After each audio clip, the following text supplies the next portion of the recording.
वाह Narayan, how are you sir? Good, कैसे हो?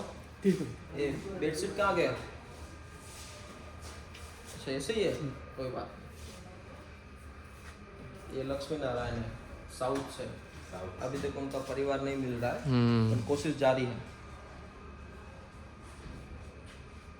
આટલી શાંતિ, એટલી સારી વ્યવસ્થા, આ જેટલી પણ સફાઈ છે ને બધા જ આ પ્રભુજી જ કરે છે. બધા જાતે જ કરે. હા, બધા જાતે કરે. આ કોઈ સ્પેશિયલ સ્ટાફ નથી કોઈને ગોઠવેલો.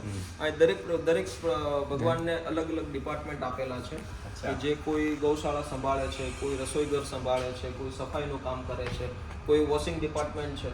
તો એ બધા અલગ અલગ ડિપાર્ટમેન્ટ છે. પછી આ બહાર જેટલું પણ આ પુરાણનું ગાર્ડનિંગનું કામ છે તો એ પણ બધા પ્રભુજી કંઈક ને કંઈક વ્યવસ્થા સાથે છે. કેમ કે એક્ટિવિટીઝ કે માણસને કંઈક ને કંઈક રિકવરીમાં બહુ મોટો ભાગરૂપ બનતી હોય છે અને દરેક એક એક્ઝામ્પલ રૂપ છે અને કંઈક ને કંઈક એનું પ્રેઝન્ટ અત્યારે તમે જોવો છો ને જ્યારે એનું બિફોર પહેલાનું જોશો તો તમને એમ થશે કે આ ખરેખર આ જ વ્યક્તિ આટલા બધા ચેન્જ થઈ ગયા. હા, એક અમદાવાદથી અમારા પેશન્ટ છે ત્યાં રસોડા ડિપાર્ટમેન્ટમાં છે. 13 વર્ષથી ઘરની અંદર કેદ હતા. એમનો ફોટો હમણાં બતાવું રસ્તામાં. તમને લાગે જ નહીં કે આ એ જ વ્યક્તિ છે ધવલભાઈ, જે પોતે ડબલ MBA કરેલું છે, સાયકાટ્રિસ્ટની દવાઓ પોતે છે, મતલબ અલગ અલગ જગ્યાએ એમઆરનું કામ કરતા હતા. પણ એ ખુદ એવી વ્યવસ્થામાં આવી ગયા કે 13 વર્ષથી ઘરની અંદર કેદ થઈ ગયા હતા અને મતલબ પહાડ જેવડો તો એનું માથાનો આખો ઓલું કર્યું. બતાવું રિયલ ફોટો એમનો.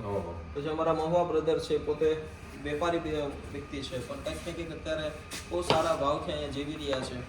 મારી લાઈફ લાઈન સારી છે પણ આવા અમુક માણસો છે ને ભાઈ જેને જીવનની ખબર માયને નથી ખબર એ આપ શું કરી સાચી વાત.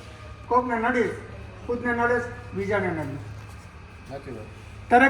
તરક્કી કોઈ એવી વસ્તુ નથી કે બધાને મળી જાય અને જેની મળેલી છે એની છીનવાની કોશિશ કરતો નહીં, નહીં તો તારી છીનવાઈ જશે. અરે વાહ.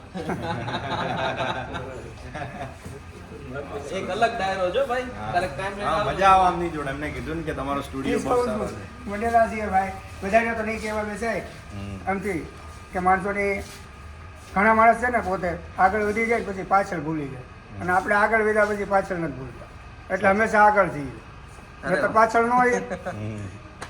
સાચી વાત.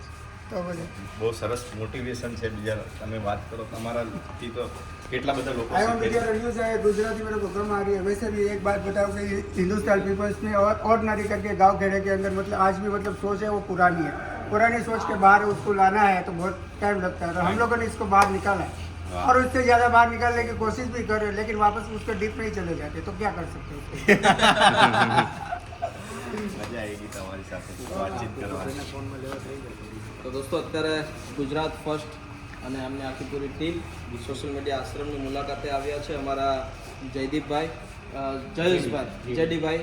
તો જેડીભાઈ તમારું સ્વાગત છે સોશિયલ મીડિયા આશ્રમની અંદર. હું તો અવારનવાર આવતો હોઉં છું મિત્રો. 100%. જ્યારે પણ અહીંયાથી નીકળતા હોય એટલે રિપોર્ટિંગ. આજે તો એકચ્યુઅલી પોપટભાઈનું ઇન્ટરવ્યૂ કરવા માટે આવ્યા છીએ, બિલકુલ. પણ અમસ્તા પણ અમે અહીંયા મુલાકાત લેતા હોઈએ છીએ અને બહુ આનંદ આવે છે, શાંતિ મળે છે. અને તમે આ લોકોને જુઓ મળો એટલે તમને ખ્યાલ આવશે કે તમને ભગવાને કેટલું સુંદર જીવન આપ્યું છે.